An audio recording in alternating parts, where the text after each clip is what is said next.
Bonsoir, mesdames et messieurs. Alexandre Baudouin et Lisanne Richard qui vous souhaitent la bienvenue à cette autre édition de Sport Express. Un mois et quelques avant Noël. Salut. Allô?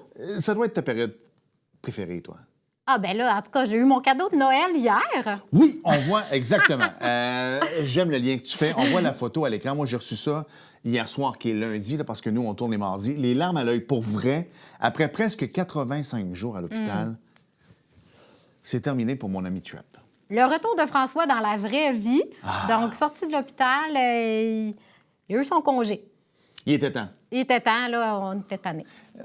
Vraiment. Moi, je suis allé le voir à l'hôpital une fois. Là, je suis commentaire de dire que j'ai passé des nuits là comme toi, mais bravo de l'avoir accompagné parce que c'est une chose qui a été, mais je sais que tu as été d'une grande aide. Alors, je suis sûr qu'il en sera très reconnaissant.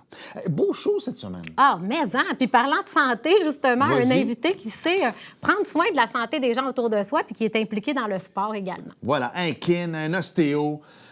On en apprend davantage sur ses origines également. Vi Tong est avec nous. Bienvenue à Sport Express.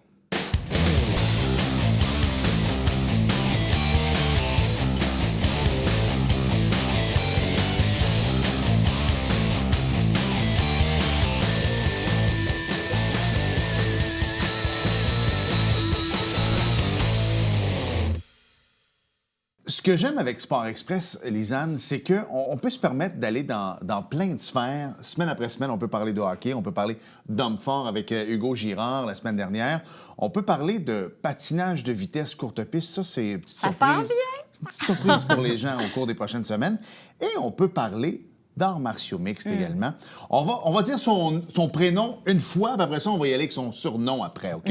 Donc, Vitia Tong est avec nous. Salut. Enchanté. Merci d'avoir accepté Bonjour. l'invitation. Là, on veut pas énerver ta femme, fait que c'est la dernière fois qu'on t'appelait comme ça, parce que les gens t'appellent Vi. Exactement, oui. C'est ça, exactement. Exactement, ouais. Je l'ai dit hors d'onde tantôt en blague, un petit gars du Saguenay, Ouais. mais sincèrement, non, mais t'es probablement né au Québec et tout ça, mais originaire de quel endroit?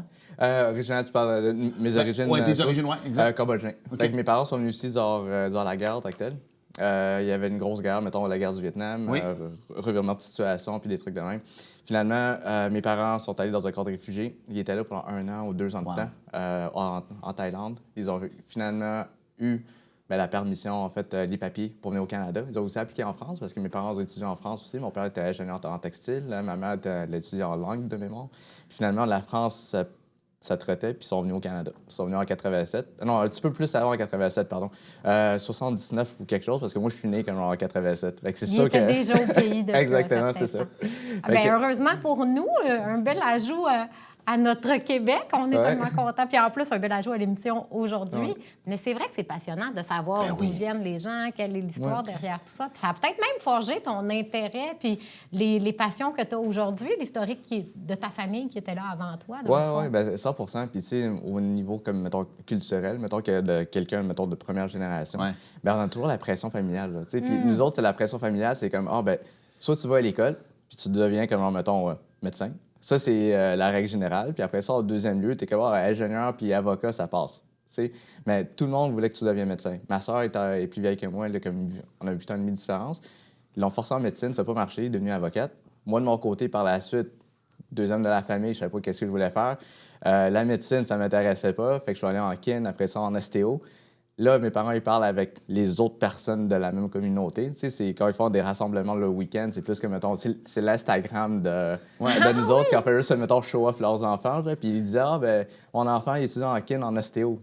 Personne ne sait c'est quoi le kin en même ostéo. temps, on Ouais. est quand même dans de la médecine élargie parce qu'on est Exactement. dans le soin des autres, soin du corps, santé. Donc, c'est quand même beau. Puis c'est à ta façon là, qui est plus liée au sport directement aussi parce que ça fait partie de ton parcours. Exactement, exactement. Puis en même temps, c'est juste de le donner comme la chance au prochain. Si quelqu'un est blessé, un jeune ou peu importe, ben je mélange un petit peu avec mon parcours personnel aussi. J'essaie de coacher un petit peu plus avec les personnes qui pratiquent un sport, sinon juste en gestion de douleurs chroniques.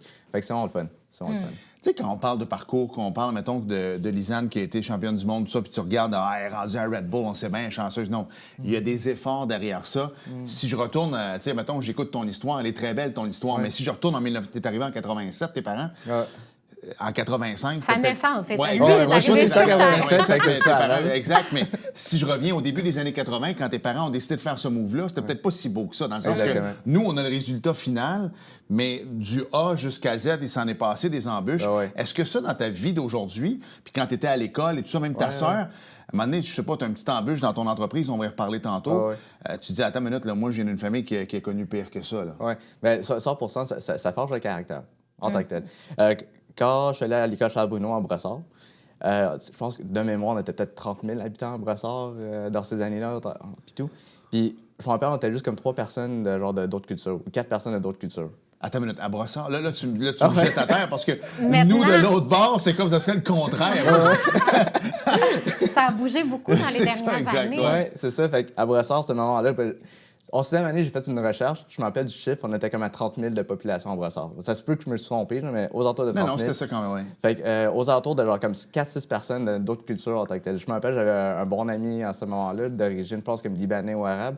Puis son nom, c'est Ilyes. Je sais pas, il est rendu où maintenant, ça fait longtemps, mais si Ilyes me voit, ben, écris-moi sur Facebook. On va le retrouver grâce à Sport Express. C'est comme Claire Lamarche. Exact. Puis là, c'est fou parce que à ce moment-là, c'est, mettons, quand j'allais à l'école, tout le monde se comment, ben, tu sais, qu'est-ce que tu manges dans ta culture? Tu sais, ils pensent toujours que le cambodgien, ils savaient pas c'était quoi, c'était où exactement. Ils sont comme, cambodgien, ça égale à chinois.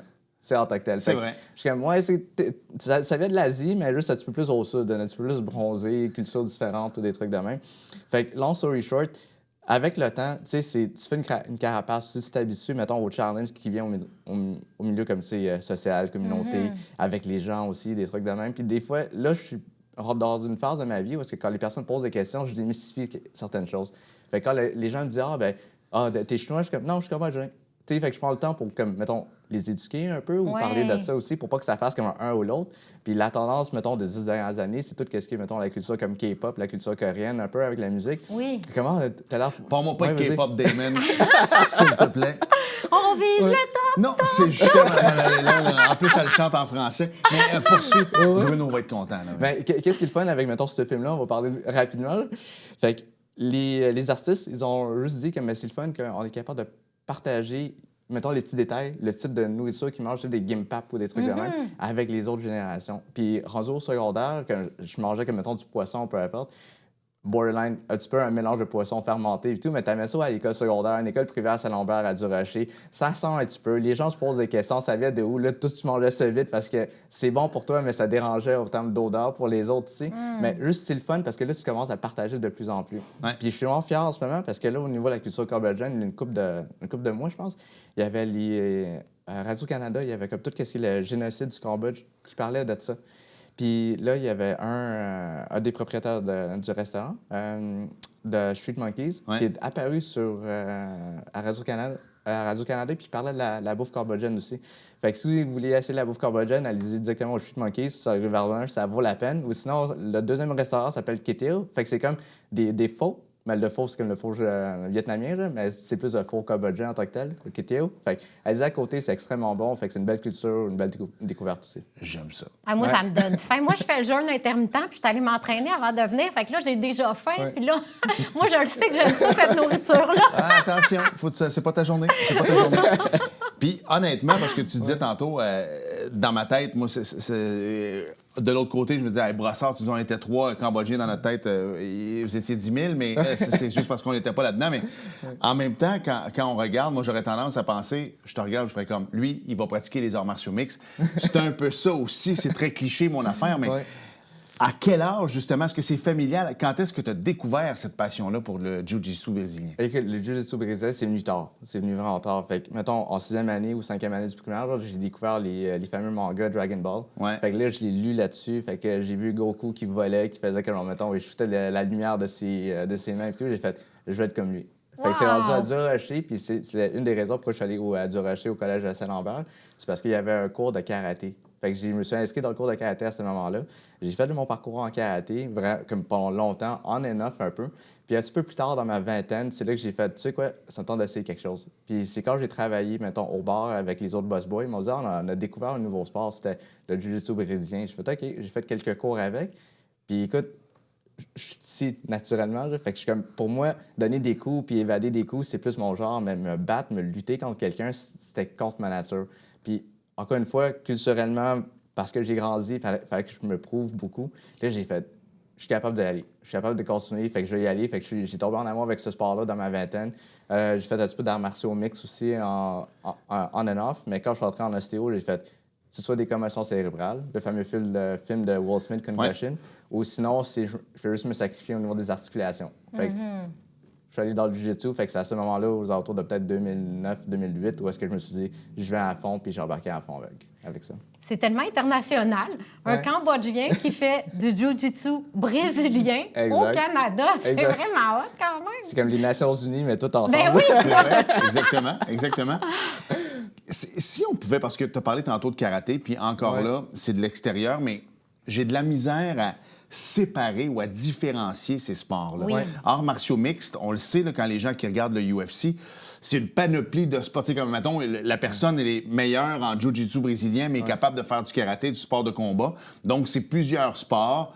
Puis bon, tu vas te battre dans l'arène du UFC. Oui. Mais le jiu-jitsu brésilien, comparativement au karaté, comparativement au judo, rapidement comme ça, là, mais comment on peut différencier les sports? Bien, en fait, il y a des sports de percussion. Les sports de percussion, c'est des sports de frappe en tant que tel, comme taekwondo, boxe thaï, kickboxing, karaté, etc.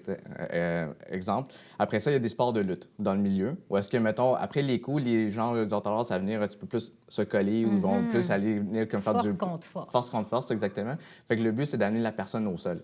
Fait que dans cette période, milieu-là, il y a la lutte. La lutte, comme ça peut être du freestyle wrestling ou d'autres. Sinon, il y a le judo aussi, qui embarque dedans.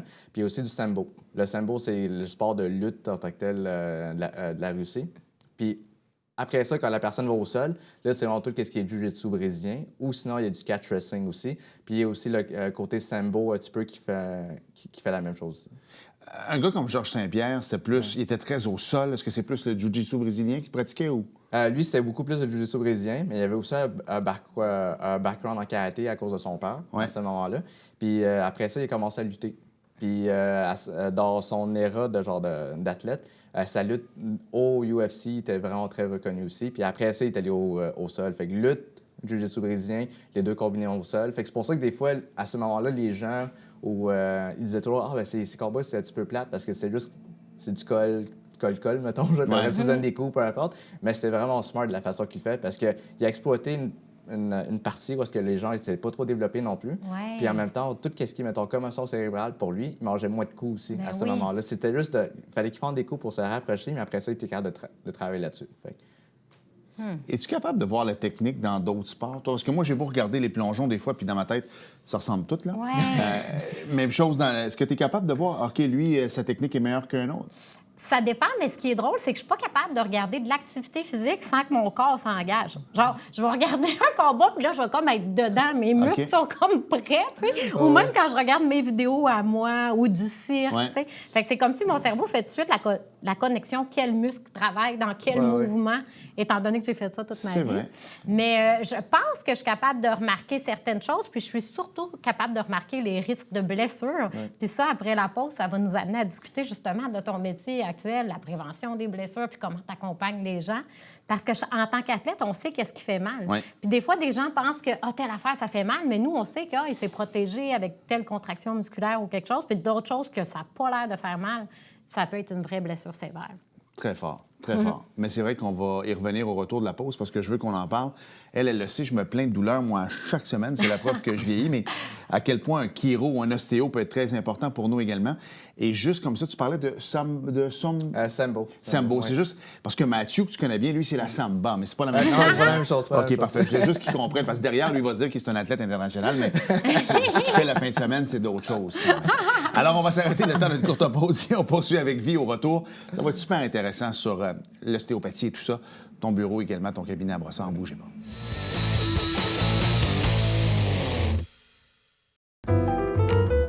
À tous les mois, écoutez Dans l'œil de Miss Ray et rencontrez des artistes et des organismes qui contribuent à la diversité culturelle de notre belle région.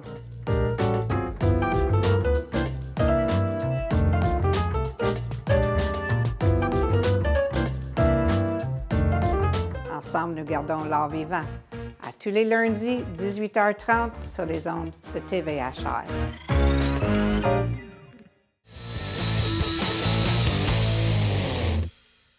Nous sommes de retour à Sport Express avec Vitong. On va parler de ton... est-ce qu'on peut appeler ça un cabinet, de ton bureau d'ostéopathe et tout ça tantôt? Mais je veux qu'on revienne, puis Bruno m'a fait parler de ça tantôt. On a différencié un petit peu les sports de combat. Je sais que toi, tu es un pro de jiu-jitsu brésilien. Parle-nous un peu de ceinture, parce que dans notre tête, moi, ceinture blanche qui va jusqu'à ceinture noire, ceinture bleue même des fois qui est plus élevée selon les sports. Moi, je salue Daniel, qui est mon patron. Le seul Dan que je connais, c'est lui. Là, mais première Dan, deuxième Dan, troisième Dan. Ouais. Peux-tu nous éclairer un petit peu là-dessus aussi? En fait, le jiu-jitsu brésilien, oui, du côté brésilien, mais l'origine vient du Japon en tant que tel. Fait que les ceintures se ressemblent toutes en tant que tel, mais du côté adulte, il y a comme une coupure à un moment donné. OK. Fait que, mettons, je veux prendre le karaté, puis je veux par la suite fast-forward au jiu-jitsu. Mais en karaté, quand on commence à l'âge de 12 ans, tu commences avec ceinture blanche. Après ça, c'est jaune, orange, verte, bleue, brune, noire, puis après ça, c'est les Dan qui viennent par la suite. En jiu-jitsu brésilien, c'est, mettons, pour les adultes, à partir de 16 ans, tu commences avec blanche pareil, mais après ça, tu as le côté comme physiologique où est-ce que tu es plus développé, de 16 ans en plus, fait que skip les autres ceintures, fait que tu passes de blanche à bleue, après ça à mauve, après ça à brune, à noir, puis après ça vient avec les Dan, après ça, les ceintures comme le Coral Belt qui appelle, comme le noir et rouge un peu, puis rouge et blanche. Pour les personnes, ça fait qui ont atteint leur ceinture noire, mais sont là depuis longtemps. Là. Fait que les couleurs de ceinture se ressemblent, sauf que pour les adultes, il y a eu 5 ceintures jusqu'à la ceinture noire. Mais est-ce qu'une Dan, ça peut être comme, mettons, un médecin, là, parce que t'es pas devenu. Ouais. Mais comme lui, par exemple, termine son cours de médecine, mais après ça, peut se spécialiser en, peu importe, là, en orthopédie, devenir, mettons, gynécologue, exactement, plein de choses comme ça. Est-ce qu'une Dan, c'est ça? Est-ce que c'est une spécialité dans quelque chose? Et c'est juste que, on a décidé d'arrêter la ceinture noire, fait que ta Dan, tu as réussi la formation 1, la formation 2, puis on te rajoute une Dan? C'est une mélange de deux. Je te dirais que, mettons, après, t'as la ceinture noire, ça prend comme 1 an ou 2 ans après, t'as la première Dan, ton premier stripe, après ça continue. Mais disons, le parcours du sport, on dit toujours qu'à partir de la ceinture mauve, t'as toujours une game que t'as commencé à développer un petit peu plus, comme ton expertise dans cette game-là. Toi, c'est quoi? Moi, c'est vraiment comme tout ce qui est half-guard, tout ce qui est en bas. Fait que j'aime pas être au-dessus de la personne, j'ai plus travailler en dessous. Okay. Parce qu'encore une fois, comme j'avais mentionné tantôt, quand j'ai commencé le sport, j'aime être vite, sauf que je suis toujours le plus petit. Ouais. Fait que finalement, je me suis dit, tu sais quoi, je vais me faire écraser, mais je vais me faire écraser plus rapidement pour sortir plus vite. Fait que ça, c'est plus mon thinking derrière tout ça. Là. Fait que tout ce qui est half-guard en dessous, c'est vraiment plus ma game par rapport à ça. Très bon quand même. Puis quelqu'un qui veut flex, là, tu peux aller jusqu'à combien de Dan? Écoute, honnêtement, je sais même pas. OK. C'est à l'infini? Écoute, je pense que rendu peut-être au 8e ou 9e Dan, comme, là, ça devient plus une ceinture comme un Coral Belt en tant que tel, ou est-ce que c'est rouge et noir ou rouge et blanc, je ne me rappelle plus exactement, mais il y a tout ça par la suite qui suit aussi. Là. Ça doit être très rare. Comme, mettons, au Canada, juste des ceintures noires, ça doit être quand même un nombre limité, là, parce que c'est vraiment un long processus à atteindre. Exactement. Puis techniquement, je pense que pour le jiu-jitsu brésilien, ça prend autour de peut-être 10 ans et plus pour aller chercher vraiment de la ceinture noire. Fait qu'il y a toujours des blagues qui se disent, mettons, comme on parlait un petit peu de médecine tantôt, là, entre faire ta médecine et avoir une ceinture noire, c'est plus difficile de pogner ta ceinture noire en jiu-jitsu. Ouais. Parce que là, c'est comme tu vis avec des blessures. Là, c'est le côté aussi comme la maturité. T'as-tu des enfants, t'as-tu la job, tout ça à gérer aussi. Fait que tout le stress. Fait que t'es pas juste comme, mettons, à l'école en train d'étudier, mais est-ce que c'est vrai que t'es toujours au dojo en train d'étudier, puis là, avec la technologie YouTube, avec les films et tout, t'étudies tout ça? Ouais. Fait que là, ça change un petit peu le parcours aussi, mais ouais, c'est extrêmement difficile. Maintenant, ostéopathe, kinésiologue, naturopathe également. Jusqu'à quel point ton sport t'a amené là? Dans le sens que moi, je suis un passionné de hockey, comme pas mal de Québécois, mais j'aime beaucoup d'autres sports également. Et c'est une année olympique cette année, et le calendrier de la Ligue nationale est très, très compressé. Et on le voit à travers la Ligue, pas juste à Montréal, le nombre de blessures. C'est fou comment les jeunes font beaucoup de sport dans une semaine. Des fois, ma propre fille qui est en sport-études et tout ça, des fois... Le dimanche, je dis, mettons, on va promener le chien. Elle me regarde en voulant dire, sais-tu, je vais faire mes devoirs, puis vas-y le promener le chien. J'en ai fait assez. Et c'est vrai. À un moment donné, il faut bien doser parce que, est-ce que tu te rends compte, comme comme ostéo également, de dire, tabarouette, ma liste de clientèle augmente parce que tout le monde est blessé, puis on dirait qu'on fait pas nos réchauffements comme il faut, puis... Tu parlais de liste de clientèle. Tout de suite après la pandémie, quand tout a été réouvert par la suite, j'ai jamais été aussi occupé de ma vie. OK. Puis Là, là- les gens ont eu le temps de se rendre compte de leur bobo aussi, Ben- d'être plus conscients, parce que dans le rythme qui va tellement vite, parfois, on ne prend pas conscience de comment on se sent, peut-être. Ben, c'est 100 Puis après ça, il y a l'effet du désentraînement aussi. Oui. Puis, mettons, comme les personnes qui sont inactives sont encore plus inactives. C'est vrai. Fait que- parce que la seule activité physique, c'était vraiment comme prendre le REM, aller au travail, marcher, puis prendre le Exact. café dans les Le pauses. REM quand il fonctionnait. Puis Exactement. sortir le chien si tu as un chien. Aussi, exact. Fait que là, en termes de tout ce qui est blessure, oui, je trouve que des fois, dans certains types de sports, ils sont un petit peu plus old school. Ils sont pas assez développés en tant que tels, comme, genre, mettons, avec les informations plus modernes.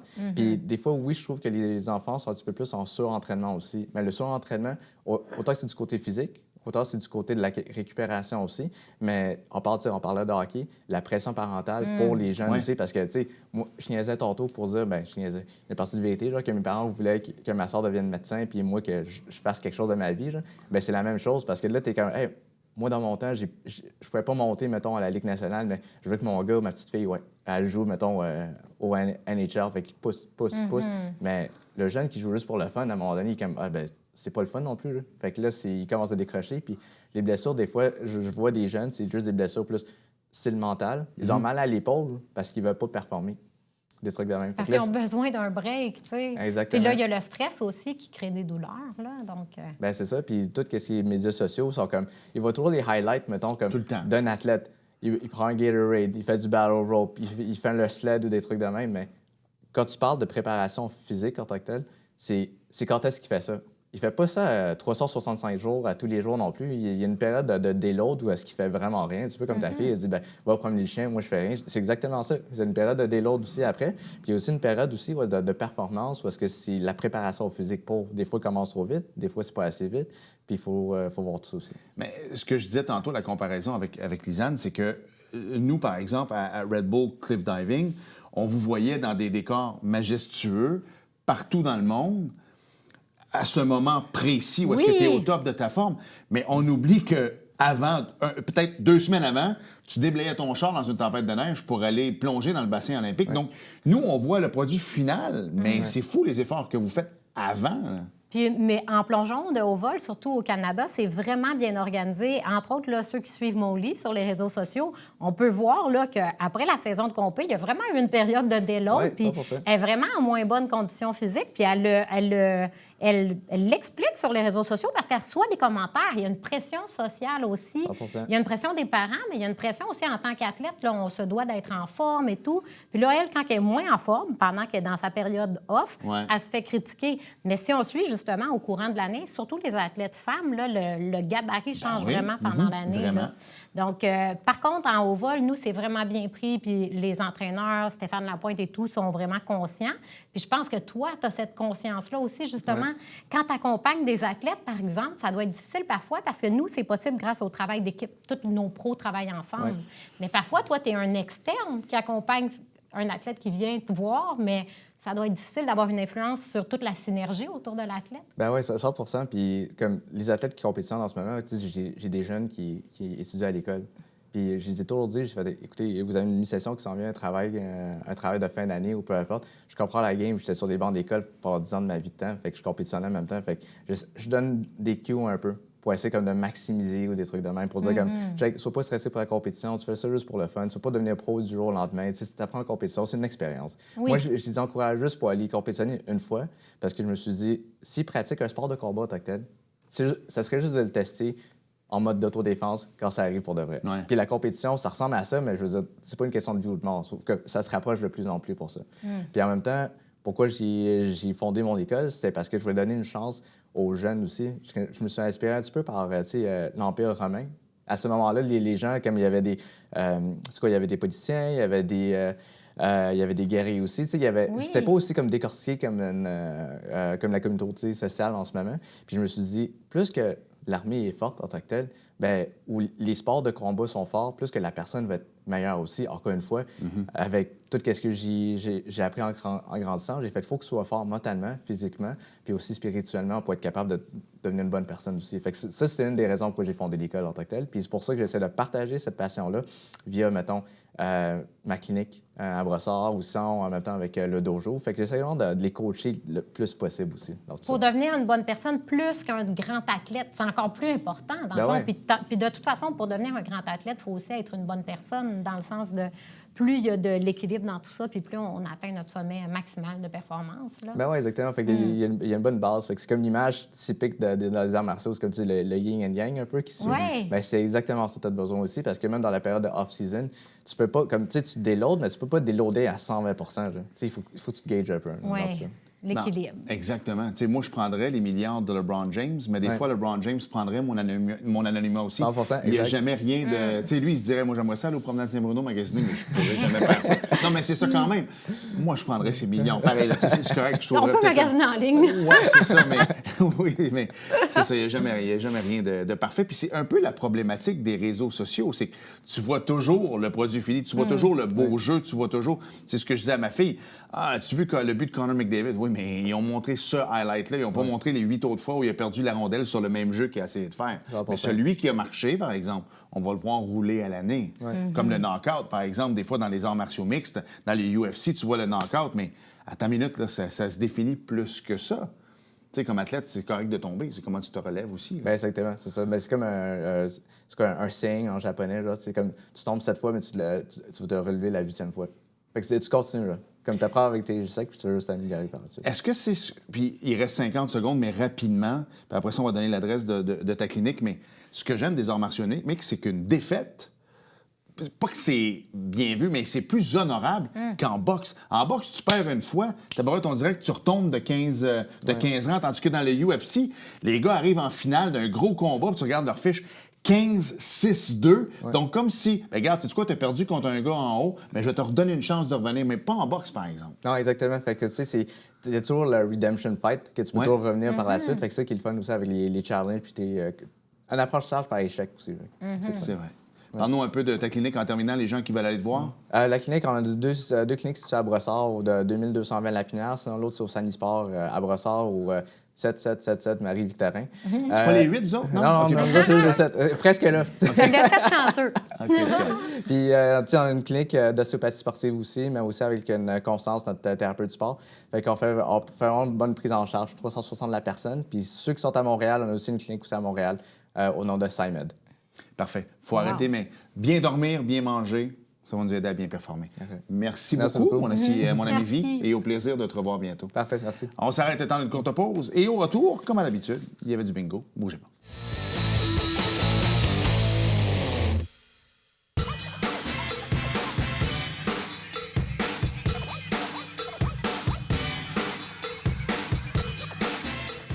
Dimanche, 9h30, Télé Bingo, on vous attend.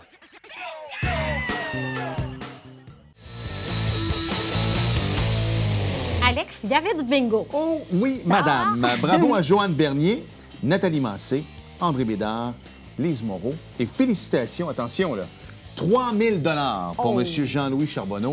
M. Charbonneau, vous savez que la période des fêtes s'en vient et je bois du vin rouge. Merci, Lisanne. Merci. Un gros nom, probablement, la semaine prochaine. On laisse les gens... La semaine d'après. Oui, là, c'est vrai. Ben, la semaine prochaine aussi. C'est mais... vrai, mais quand même, elle nous concocte des choses extraordinaires. Merci d'avoir été là et à la semaine prochaine. Bye-bye.